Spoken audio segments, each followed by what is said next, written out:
Welcome back to Behind the Headlines. Recently, the Missouri Department of Revenue updated its computer systems to eliminate temporary tags, track drivers' insurance status, and let car buyers pay their taxes at the dealership. But it won't be operational till at least next year.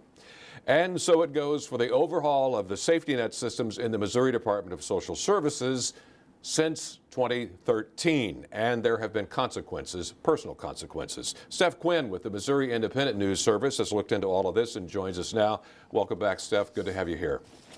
Hi, nice to be here. Okay, so these systems determine, for instance, who qualifies for SNAP benefits and Medicaid, to name two biggies. The delays have meant that people have been denied, and now there's a backlog that's delaying the upgrades to the system. What is going on up there? So essentially what's happening is that the department for over a decade has had plans to overhaul the systems that it uses to handle eligibility for these programs. And back in 2013, around the time when states were implementing requirements to the Affordable Care Act, the department had a contract with a company called EngagePoint to replace its old system with a new kind of like state-of-the-art system that would handle Medicaid and SNAP. The contract was really troubled. So long story short, the department ended up with two separate systems that are used to, well, one is used for SNAP and part of Medicaid, and the other is, the newer one is used for Medicaid. But there are all sorts of problems with these systems. And what's happened is that now that Congress has passed H.R. 1, there are lots of new changes to eligibility for these programs, and the Department of Social Services is responsible for implementing those changes. So while they're doing that, they've decided that they're going to postpone the big overhaul of these eligibility systems.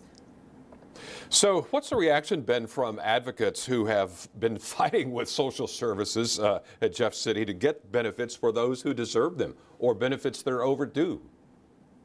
Well, there's a fair bit of concern from advocates. The department has already been under a lot of scrutiny for the way that it administers, especially SNAP.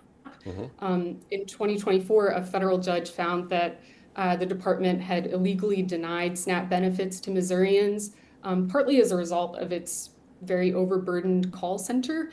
Some of the issues were that people would be on hold for hours at a time, or they'd call the department multiple times and then they'd get disconnected because the call center was just like too overburdened. So since that finding, the department has been required by court order to provide monthly data, and kind of the latest in the midst of the changes with H.R. 1. And also some of the uncertainty having to do with the federal government shutdown last month. The department is challenging the ruling that they did anything illegal. And they're also asking to be released from the court orders. So advocates are really concerned because they say that what they're hearing is that their clients are still having trouble getting and maintaining access to benefits.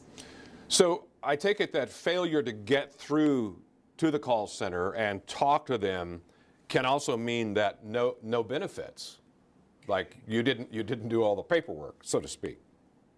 Yeah, absolutely. So in order to qualify for SNAP and get benefits nationally, you have to have an interview with a caseworker from whatever state agency handles those programs, and in Missouri that's DSS. Yeah. And it can be an in-person interview or it can be a phone interview. And wait times for those interviews have been extremely long. And that was, like I was saying, a key issue in the lawsuit. Yeah. Yeah.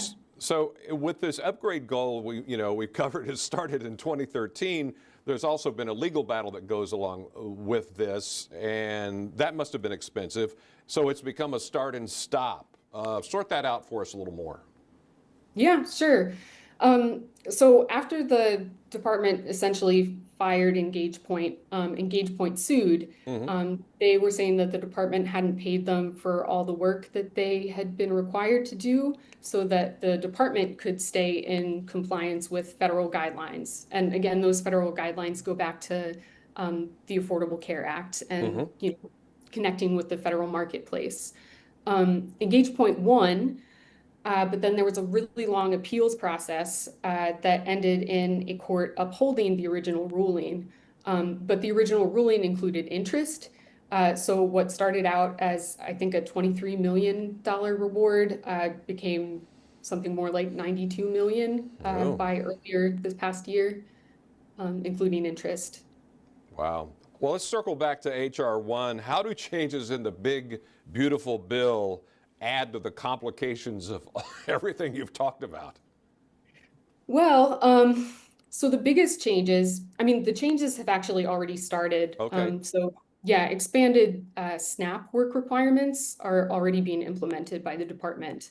But what is expected to be a bigger lift, according to the department, are Medicaid work requirements and also twice yearly rather than annual Medicaid renewals.